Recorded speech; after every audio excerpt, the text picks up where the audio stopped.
Salut tout le monde, j'espère que tout le monde va bien. Aujourd'hui, nous allons parler de Whitney Webb qui discute du Bitcoin et des crypto-monnaies en général.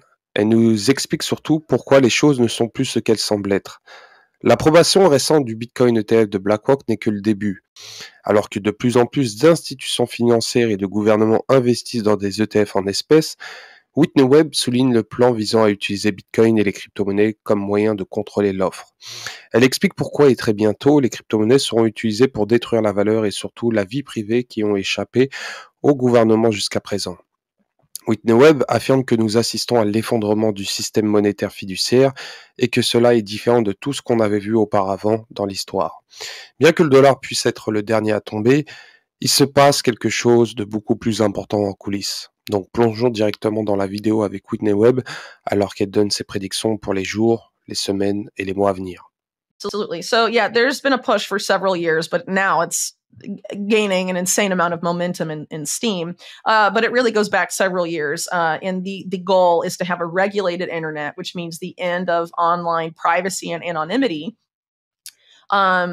And they want to do this by having people link a government-issued ID to their internet access and internet activity. Who is they? So in the U.S., it's come from the government, but it's not.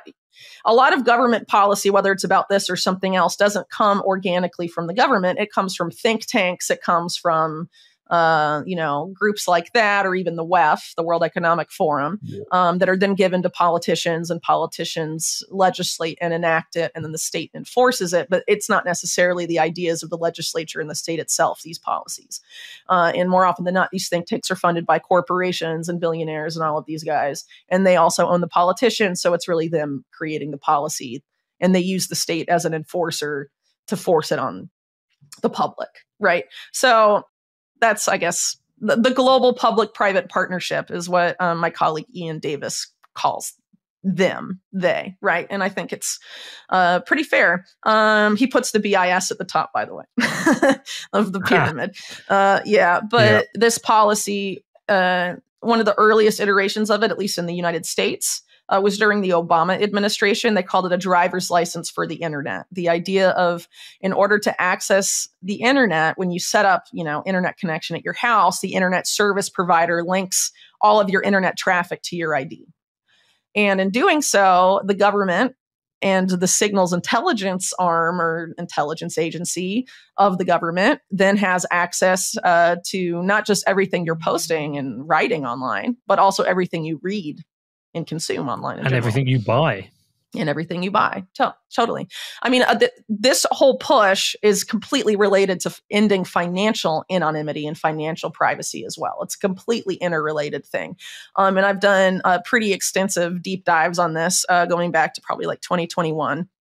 Because it's very tied up with how they're likely to force this regulated internet on the populace. Because they're not just going to be like, let's do this now. I mean, people aren't going to go along with it. So they need some sort of event that gets people angry and afraid and panicking in order to stick it through. So basically, this is going to be folded into, I guess, what I would call a Cyber Patriot Act. The Patriot Act being the legislation pushed through in the U.S. after September 11th, 2001. Right. A lot of which wasn't necessarily related to anything to do with 9/11, but was a huge power grab by the state taking advantage opportunistically of the panic after 9/11. So they need some sort of event like that to ram all this stuff through. But the plans have been on the books for a very long time, and it's not just the US, it's really everywhere. I mean, I think in the UK, you have something called like the online safety bill that's quite similar. We have so much stuff. We have so much stuff now. Yeah. So yes, we have the online safety bill, which was the death of end-to-end encryption. But we've also had this week, Rishi Sunak come out and say he wants to restrict social media for anyone under 16 as well, which is entirely unenforceable. But it feels like I'm you have to link it then to your government issued ID so they can verify what your age is. They have all these different excuses. Exactly. A lot of it, like the online safety bill, they'll say, oh, it's about protecting children. But really, it's about ending encryption, which law enforcement in the UK and the US have been trying to do so hard for years and years and years. I mean, Bill Barr, who was Attorney General under Trump in the US, was like, that was his main policy goal, was to end encryption. And he talked about it all the time, but a lot of people didn't really pay attention, I guess. But in the UK, it's a similar push because, of course, as I'm sure you're aware, the UK national security state and the US national security state are very intertwined, specifically signals intelligence, the whole Five Eyes alliance, which is obviously includes more countries, but it's UK and US dominated, obviously. It's not like Australia and New Zealand are running the show there. So in terms of what we're talking about with government, regulation of the internet and all of this, it's coming, right? We're already seeing the first signs of it here. There's an obvious push to censor more speech and link people's speech to their ID and have it more surveillable than ever before. Gutting encryption, why do they want to do that? So they can read everything that you say and all your transactions, follow them all. There's a similar effort in crypto and specifically with Bitcoin to criminalize mixers and criminalize any sort of service that affords you increased financial privacy. Like when the Fed printed a bunch of money during COVID and gave it to like BlackRock to manage, like, was that incompetence?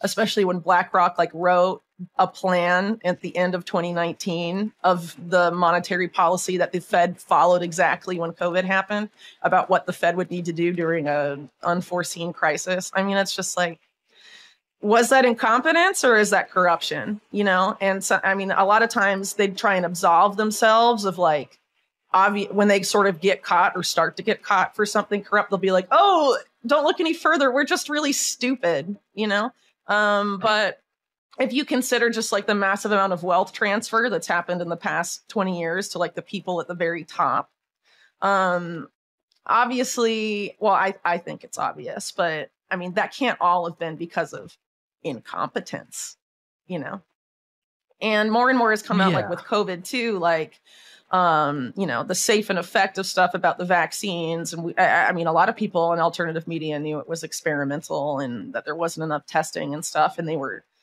censored. And then the stuff was forced on people through mandates and things like that. Was that incompetence? I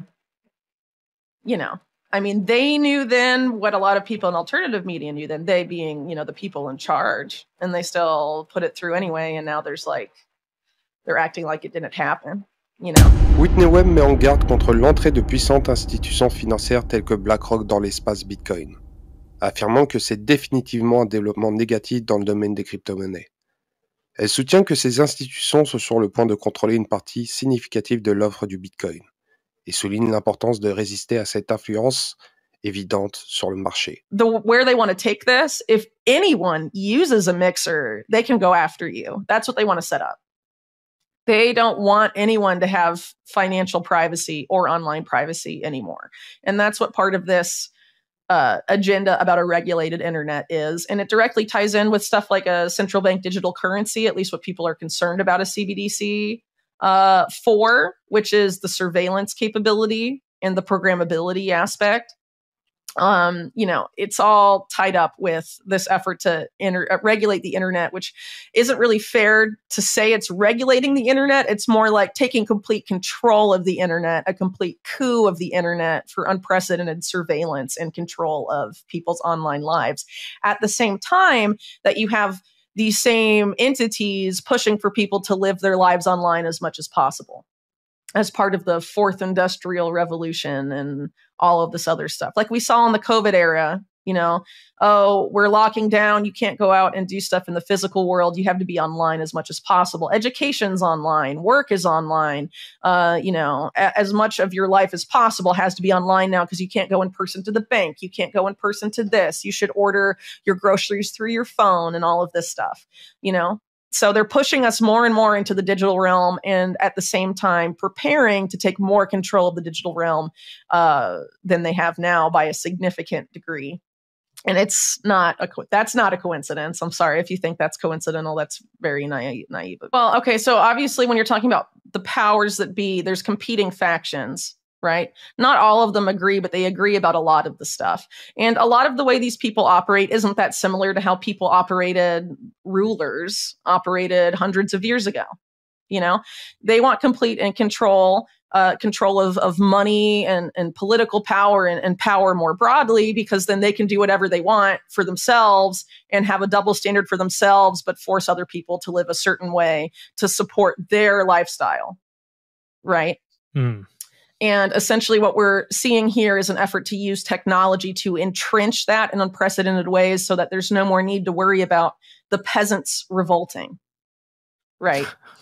I think Bread that's and ultimately circuits. what it comes down to. So as an example, this push for a regulated internet and the end of online anonymity and all of that is directly related to the fact that it's a mathematical inevitability that our debt-based monetary system will collapse at some point, and that the banking system, particularly Wall Street and its global equivalents, have engaged in an unprecedented degree of malfeasance and corruption and insane financial gambling activities. And just like 2008, right? That's going to explode at some point. But in 2008, people knew it was the banks and they were mad at the banks, weren't they? Mm. So if you're the banks and you know that's going to happen again, and you're in bed with the intelligence agencies and the government, or in the case of the US, you own the central bank, right?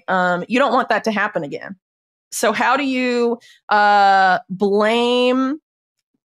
a way to blame somebody else for the financial system imploding? And when you bring the financial system back, what do these people, people like Jamie Dimon and all these top bankers, like, what is their ideal scenario for money and how people interact with and use money? Well, being able to grift as much as you want and take as much as you want from the people under you without them knowing or complaining, because that's what they've been doing for decades, right? Wall Street. So they want to keep doing that. They don't want to change their behavior.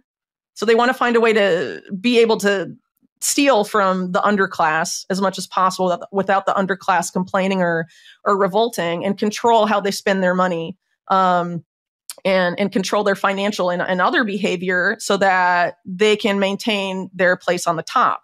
So what we're having is the engineering of a neo-feudal society where you have the small upper class and then a massive underclass that the upper class can manipulate and control and do whatever they want with as they see fit.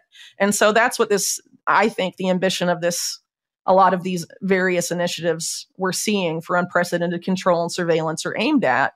And the goal is to use technology, whether it's AI or any of these other emerging technologies, to be able to do that, because obviously there's so much more of us than there are of them. And so in order to scale what they want to scale, to be able to deal with the huge difference in size between their class and our class, they feel like, they need these emerging technologies. They need AI. And that's why I see AI as a largely negative thing, because the people that want to do this are the ones setting it up and programming it and deciding what its objectives are, Whitney Webb prévoit une catastrophe économique imminente causée par l'effondrement des systèmes monétaires fiduciaires, une inflation galopante et des faillites bancaires. Elle suggère que la transition vers une norme Bitcoin pourrait être à l'horizon alors que le monde fait face à la crise imminente. Elle affirme que les promesses faites par la Réserve fédérale et les banques centrales ont été creuses, entraînant une impression excessive de monnaie et une prolification d'investissements médiocres. Avec les conséquences de la récente flambée de l'inflation, Whitney Webb affirme que cela ne conduira pas à un retour à la normale. Et vous, que pensez-vous de la prédiction de Whitney Webb pour Bitcoin et surtout de la direction que nous prenons au cours du premier semestre 2024 ? J'espère que cette vidéo vous a plu, donc n'hésitez pas à commenter, liker et à vous abonner. Et je vous dis à la prochaine concernant Bitcoin et surtout son développement. À la prochaine.